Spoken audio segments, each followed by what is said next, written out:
Lady Raerdrim, VA. Your offer is a dangerous one. Are you truly offering me this? You feel a mix of emotions surge through you. Curiosity of how a vampire's bite feels.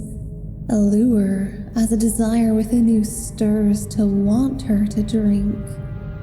And fear as you see the piercing hungered gaze in her eyes. Before you can make an answer for yourself, she laughs. No, I was merely teasing you. I will be more than okay, Dove. You may keep your blood to yourself. I apologize if I scared you or worried you, but as I said, the absence of blood will not kill me. You can see her hand gripping tightly, shaking from the force that she's exerting. I do appreciate your offer, but your health and safety is more important than my own, so don't worry. Instead, you should focus on your own food. This meal won't finish itself, will it? You stand up and move to her. She shifts away and looks to the side, but you kneel down and say, she may take a drink. If she's worried about hurting you, you'll push her off if it's too much. Please don't, Dove. It's not your blood. I can't resist it. You can't just dangle that in front of me. I can't. You can't even process that she's moved before a sharp sting strikes at your neck. You feel the warmth of her lips against your neck, and you stumble back from shock. You even begin to see some of your old memories.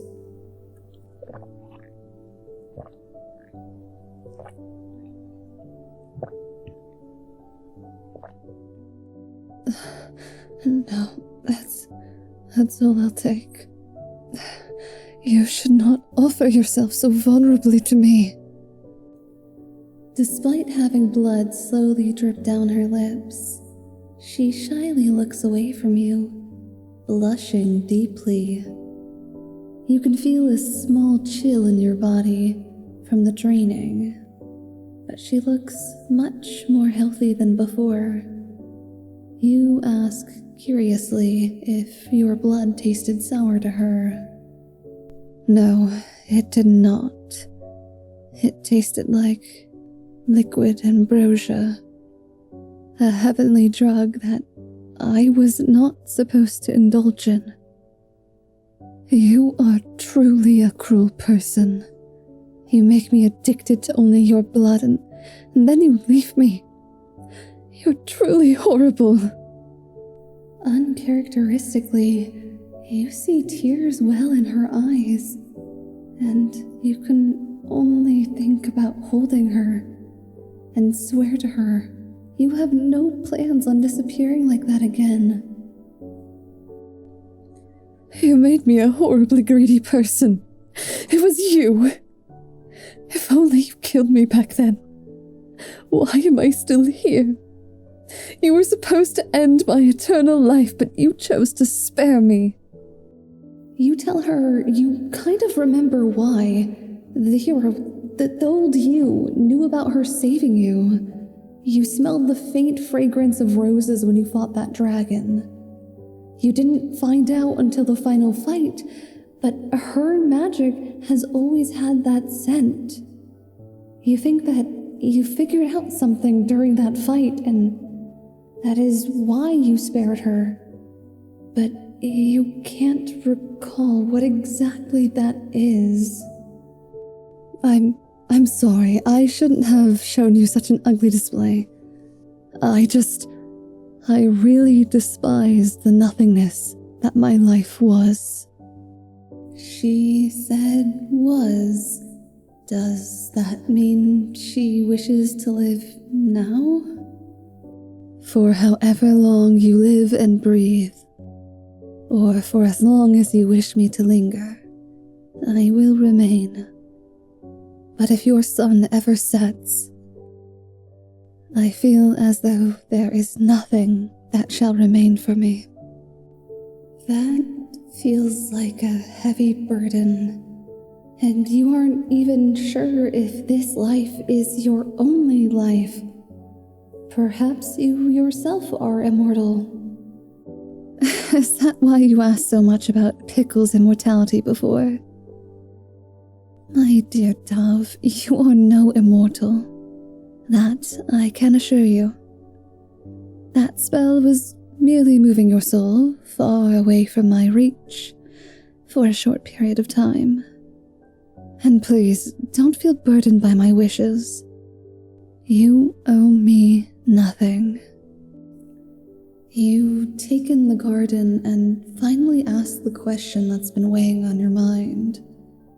What are the significance of roses, especially since this was made for you?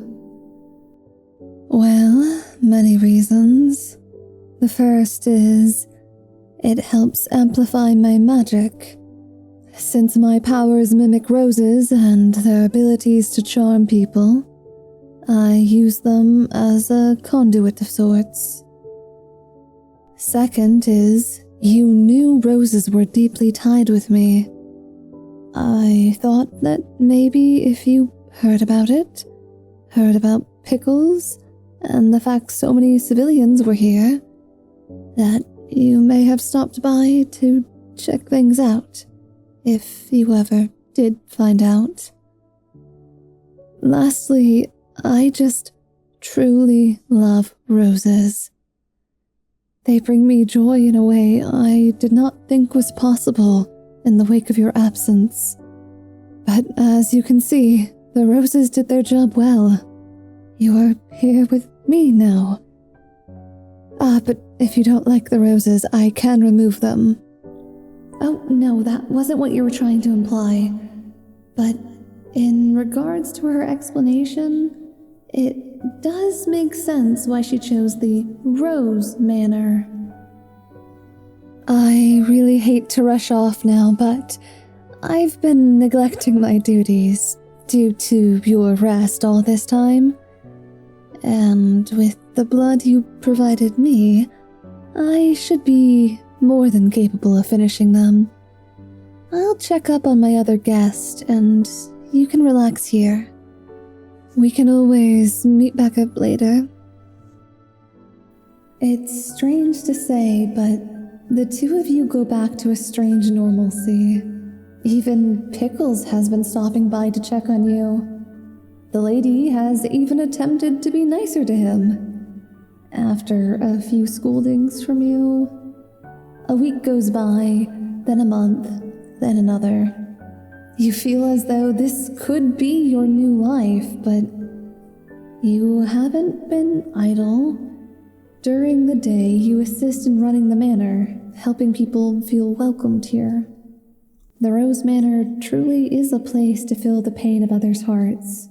Truthfully, it's a paradise for those who have nothing, or those who have lost something immeasurably painful.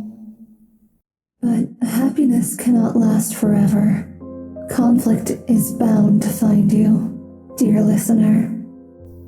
You decide to visit Rae, but she has company. They look rich and unpleasant. She snarls at them and tells them to leave. You notice that they have a crest on their cloak, however. It looks like your cloak that you arrived in when you came to this manor. Damnable nobles. Ugh. Oh, Dove. I hate that you had to witness that. I'm sorry. Allow me to put some tea on for you. Who was that? A noble from the capital. Rumors about an unaging woman luring in helpless victims seems to have finally piqued their interests. I just told them I was a mage and nothing more.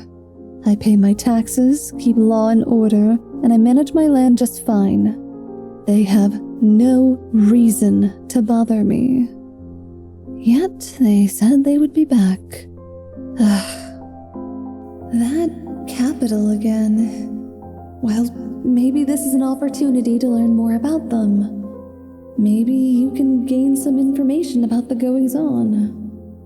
While that's true, I have no desire to meddle in their affairs. It leaves us vulnerable to being poked and prodded. Last thing I want happening is a church or inquisition moving in and trying to take down a vampire. Just when things were getting comfortable too. But this isn't something you need to worry over. I've dealt with that kingdom loosely in the past, and I can easily continue to do so. Didn't she say the capital ignored her as a tyrant before? Oh, yes, they did. But they still wanted me to come to every noble event, and to even meet the queen. But I held no interest in that. Please just avoid any nobles that arrive, okay? I know you aren't a defenseless person, but it would make my heart feel at ease if you did. If it'll make her feel better, you will try to avoid them. But if she needs any support during this, you'd be more than happy to provide it. It just makes me happy to hear that. All you need to do is keep as you are. Now, I hate to rush off after tea, but duties are duties. And I need to inform the staff the possibility of rats entering our estate. Farewell, Dove. You're alone for a time, but Pickles enters and hops up on the chair across from you. You saw that noble, right? They're from your home city, from decades ago. I think it wouldn't be a bad idea to see what they're up to. As much as I do not trust Lady Raerdrim, I trust the capital even less. You just agreed to avoid those nobles, Rae. You're not just going to lie to her. Well, it's not like I can approach them as I am. I know your own word is important to you, but I know you've been suspicious of the capital as well, and it's also made me wary. Give it some thought. I imagine they'll be back soon. Thank you guys so much for watching. And a big thank you to my patrons over on Patreon, especially Unplugged Professor for being my hero. I also hope you guys liked the little mystery I added to it. I wonder who that mysterious voice is. I'll see you for the next one.